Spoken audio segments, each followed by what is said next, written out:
Hey there, welcome back to Fertility Cafe. I'm your host, Eloise Drain. Welcome to episode 73 of Fertility Cafe. Pregnancy is an important transitional time for a mother. Not only are these 9 months when her baby is developing, but it's also when the mother is coming to terms with the fact that she really will be a mother soon, except in the case of intended parents and surrogates. It's a unique dynamic. One woman is carrying the child and will not be the one raising the child after birth, but is naturally bonding with the life growing and kicking inside her belly. Meanwhile, another woman is eagerly awaiting the day that she can hold a newborn infant and begin bonding with the baby in a way that she was unable to all throughout the child's fetal development. Oftentimes, intended parents worry that they might have a hard time bonding with their baby after the birth. However, this is rarely an issue, and in the vast majority of cases, once the baby comes, everyone settles into their roles perfectly well.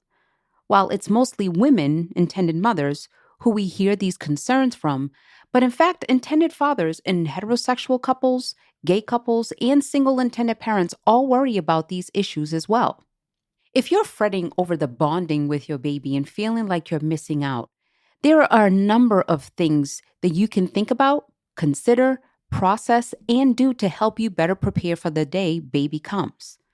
Also, intended parents and surrogates can work together to make sure this process is emotionally rewarding for everyone involved as possible, while also ensuring healthy bonds and attachments are formed for the baby and the intended parents. In this episode, we'll talk about all of this and more. So, let's get started. First, how does working with the surrogate affect an intended mother's ability to bond with her baby?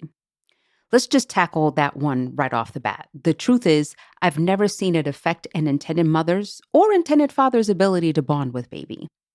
In reality, the issue is more of the anticipation and the anxiety, the worry about what ifs. It's normal to feel this. It's normal to feel angst, and it's okay.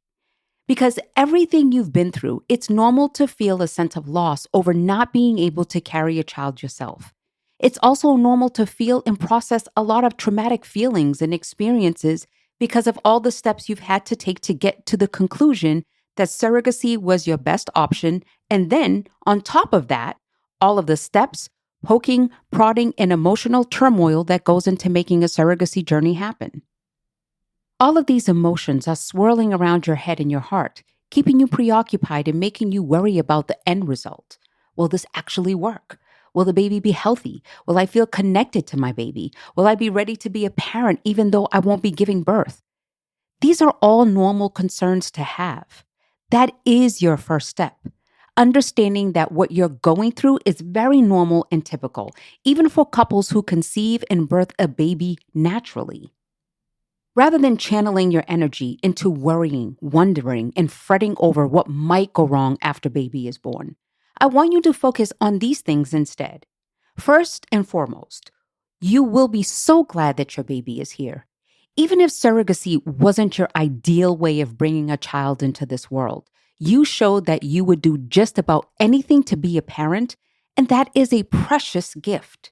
Focus on how happy you'll be to meet your baby, how relieved you'll be that guessing and wondering is over, and how excited you will be to get to know your child. Another thing I want you to keep in mind is that the more time you spend with your child, the more you will be living into being parents. Being a parent is not a switch. It's not something that is flicked off one day and then suddenly flicks on the moment your child is born. No, it's something you grow into. Building on that point, it's natural if you don't feel a connection to your baby right away. This can be a bit of a scary thought for some intended parents, but the fact is that this is true for everyone who has children, regardless of how those children come into the world. Once your baby is born, it will feel surreal. All of the buildup and planning and logistics of third-party reproduction over the past several years will have finally come to fruition, and you will be faced with this adorable little creature who is all yours. That's a surreal moment, and it takes some time to settle in and for you to start to feel aligned with the new reality you're living in. Lastly, and I can't emphasize this enough, It's important to remember that all of the emotions you're feeling are valid, but you need to look at them. You need to address them. You need to process them. You ignore them, they'll fester and bubble up in unhealthy ways. So acknowledge how you're feeling, acknowledge that those feelings are normal, and commit yourself to being this child's parent because that's exactly what you are. Okay, so once you've sorted through the cognitive and emotional aspects of preparing for your baby to arrive and understanding that everything you're feeling that may worry you about your bond and ability to parent your child is normal, there are also practical things that the intended parents and surrogate can do, either together or separately, to help the intended mother feel like a mother to the baby the surrogate is carrying.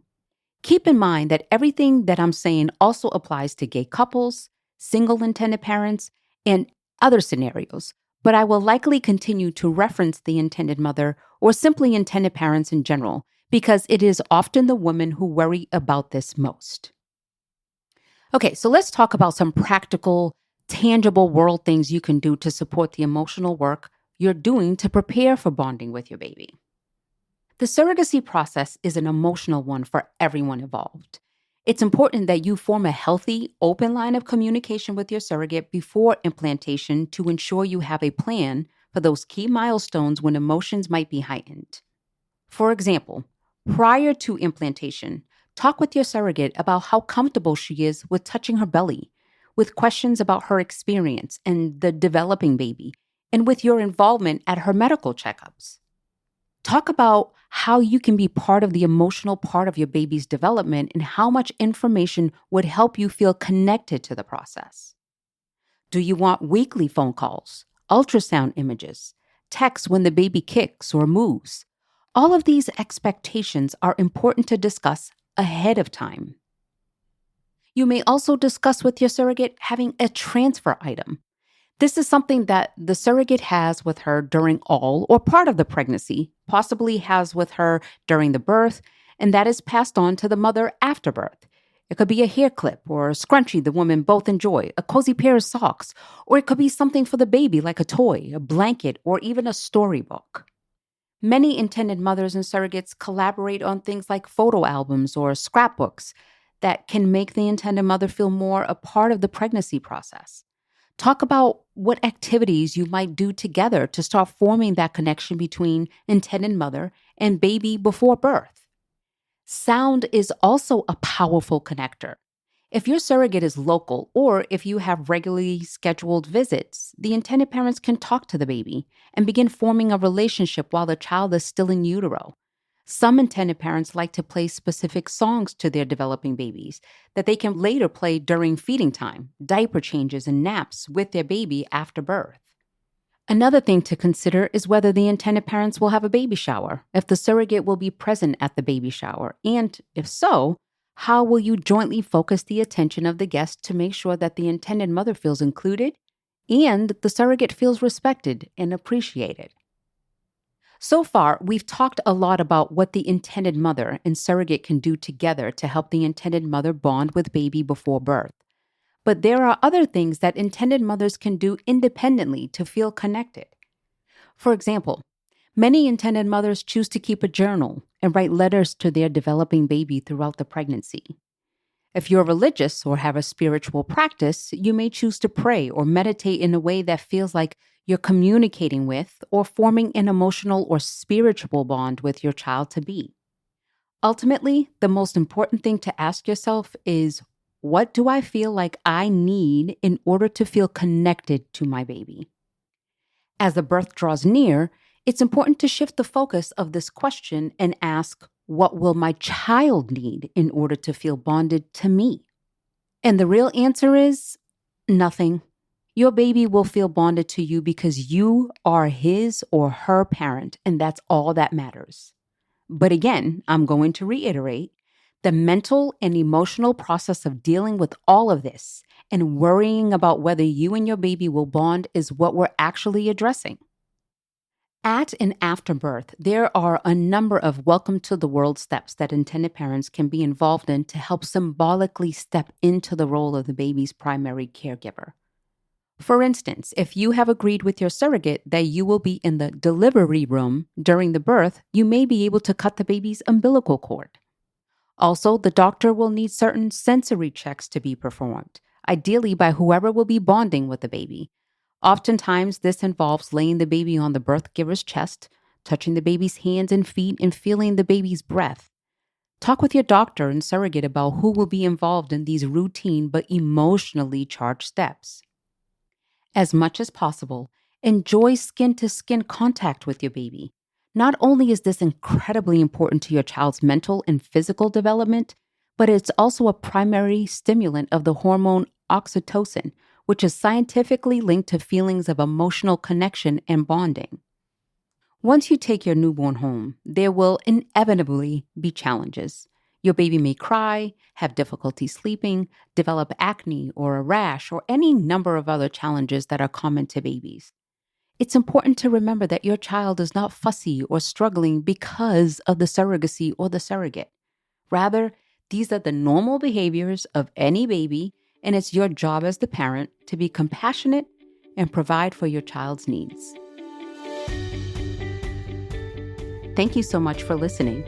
If you found this episode helpful, please rate Fertility Cafe on your favorite listening platform and share this episode with anyone you think could benefit from hearing it. Thank you so much for joining me today. Until next time, remember, love has no limits. Neither should parenthood.